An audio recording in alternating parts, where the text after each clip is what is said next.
Oke, jadi Matius 18 ayat 15 dan 17, ada orang berusaha di bawah 4 mata, kemudian tidak mau mendengarkan, dibawa kepada jemaat, kemudian tidak mau mendengarkan juga, anggap dia tidak mengenal Allah. Apa yang kau mengikat di bumi, terikat di surga. Yesus tidak maksud seperti yang kita baca secara hurufiah gini. Tapi dia mengatakan yang sesuatu yang tersirat. Di dalam Lukas pasal 15 ayat 1 sampai 8, tadi kita dapati rupanya Yesus lagi makan di rumah muridnya Matius, mantan pemungut cukai, datang teman-temannya pemungut cukai. Di situ rupanya datang orang Farisi dan ahli Taurat yang suka mau menjebak Yesus, yang membenci Yesus ini. Berkata, kenapa dia makan dengan orang pemungut cukai? Enggak menyukai pelayanan Yesus. Yesus kan makan sambil melayani, supaya dia bertobat maksudnya. Ya kan? Ini konteks pertama yang harus kita lihat. Ya. Kalau kita merujuk kepada Lukas pasal 5, ini menarik. Lukas 5, sesudah itu Yesus pergi keluar melihat seorang pemungut cukai yang bernama Lewi. Lewi ini siapa? Matius, orang Lewi. Yang duduk di sebelah pungut cukai berkata kepada dia, ikutlah aku. Lewi pun bangkit dan meninggalkan sesuatu lalu mengikut dia. Jadi Lukas menulis, temannya ini kan salah murid-murid Yesus nih, menulis tentang latar belakang Matius itu, nggak mau dibilang Matius, tapi Lewi, familinya, marganya, sukunya, suku Lewi. Kenapa? Karena kata-kata pungut cukai kalau sekarang dibilang koruptor. Nah, jadi ada perasaan nggak enak. Begitu sopan ini Lukas ini menulis tentang teman seperjuangan bersama Yesus, murid-murid itu. Dia menulis tentang Matius. Hebat ya, supaya kalian belajar sesama hamba Tuhan. Oke. Dalam Markus 2, apa ditulis Markus tentang Matius?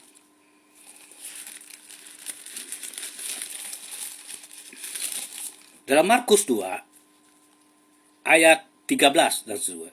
Yesus pergi lagi ke pantai danau, ketika ia lewat situ ia melihat Lewi anak Alfius duduk di tempat pungut cukai. Lalu dia berkata pada, ikutlah aku. Lewi pun bangkit lalu mengikuti. Ini Markus menulis tentang Matius, bu juga tidak tulis namanya Matius. Matius koruptor kan gak enak ya.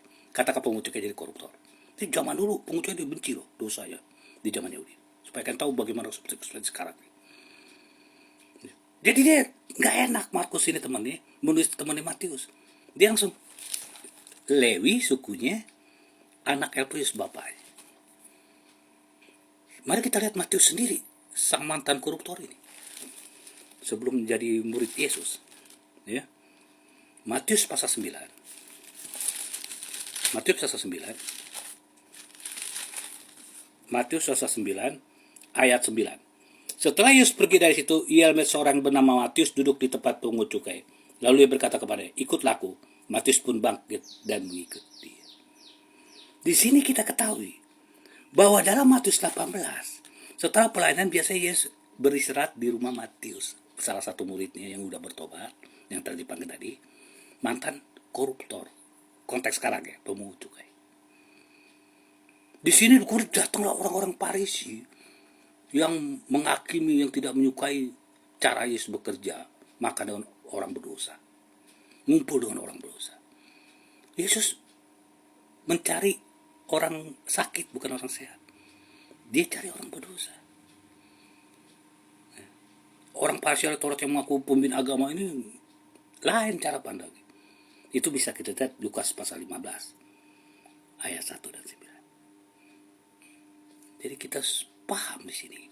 Yesus tidak mengajarkan orang berdosa dibikin efek jerah, dibikin sanksi disiplin gereja.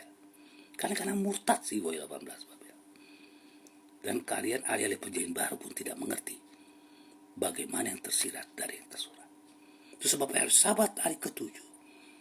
Kali bikin hari pertama hari Minggu. Karena itu, rendahkan hatimu supaya Roh Kudus saja yang memimpinmu, bukan ilmu-ilmu akademisimu yang semuanya menyimpang dari Alkitab.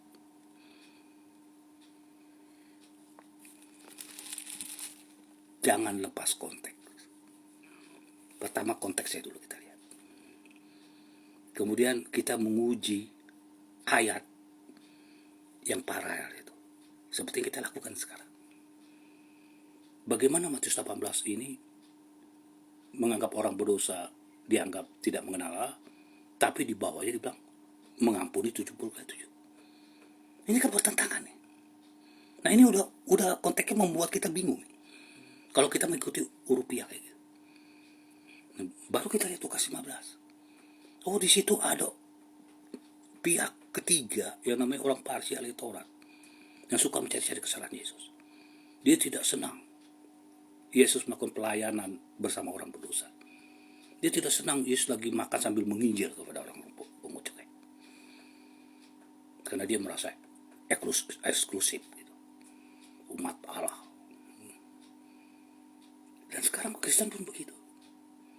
Merasa kalau ada seseorang yang dianggap itu dekat sama preman, dekat sama lo, wah, dia bisa khotbah tapi dia ngumpul-ngumpul. Ya. Enak saja menghakimi kita. Karena kita tidak mengerti Alkitab. Kita mengandalkan ahli-ahli perjanjian baru di gereja kita masuk. Padahal dia tidak sesuai dengan firman Tuhan. Karena tidak dipimpin dengan Roh Kudus. Asumsi demi asumsi. Lepas konteks demi lepas konteks. Dan terjadilah ajaran manusia. Sehingga kata Yesus dalam Markus 7 ayat 7 dan 10.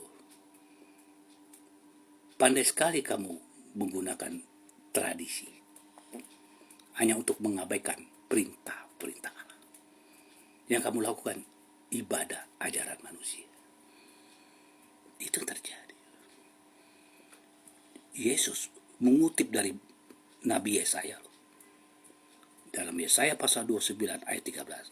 Hal itu dikutip Yesus. Yesaya 29 bicara apa ayat 9 ya? Mereka teruyung-yung bukan karena anggur. Mereka dikatakan kehilangan akal sehat. Ungkapan anggur satu ajaran. Maka kita terwoi 18. Bangsa-bangsa minum anggur perempuan cabul. Ikuti ajaran gereja-gereja yang tidak alkitabiah ini. Karena perempuan cabul. Ungkapan gereja yang melawan firman Tuhan dan tentang hukum Allah. Ini sebabnya kalian berhalusinasi terus. Buatan palsu itu. Yang media-media internasional tuh suka datang ke bumi, COVID, perang. Terus yang berkaitan dengan ekonomi. Ya sebenarnya ekonomi dunia ini baik fan-fan aja. Karena dibohong-bohongin jadi seolah-olah jadi krisis kan. Sebenarnya fan-fan aja sebenarnya. Ini kalau kita bilang perang di Irak, padahal nggak ada perang, ya kan jadi minyaknya terganggu ya berkaitan lagi ekonomi. Kita bilang ada penyakit menular COVID, jadi tergantung lagi ekonomi. Kalau nggak bohong-bohong itu kan nggak ada kaitan, nggak ada hubungan sama ekonomi sih. Fan-fan aja di seluruh dunia. Nah, tujuannya apa? Tujuan itu yang kemarin di video-video itu. Tujuan untuk membuat tunduk semua penduduk bumi untuk mengikuti ajarannya. Penyembahan itu. Undang-undang itu. Kesana larinya nanti. Jadi semua dikendalikan, diatur sama suatu sistem agama pemerintah. Itu makanya dalam pergerakan ini berbahaya. Dan bila mana kita tidak mengikuti ajaran yang kontekstual, kita akan tersesat. Sehingga kita diombang-ambingkan dengan berbagai-bagai angin pengajaran kelicikan manusia. Kita mendengar filsafat-filsafat dongeng-dongeng manusia. Kita nggak pernah dengar filsafat Alkitabiah. Dengan begitu, seperti Yesus katakan mengutip nubuatan Yesaya, bangsa-bangsa minum anggur itu. Kamu melakukan ibadah, perintah ajaran manusia yang diapalkan. Jadi dia apal-apalin sama kalian. Sistem pendidikan ini kan ngapalin, nanti begini. Diapalin. Itu sebabnya kerusakan akhlak secara menyeluruh. Yang disebut tanda binatang di dahi. Kalau tidak dapat jual dan beli. Antikristus.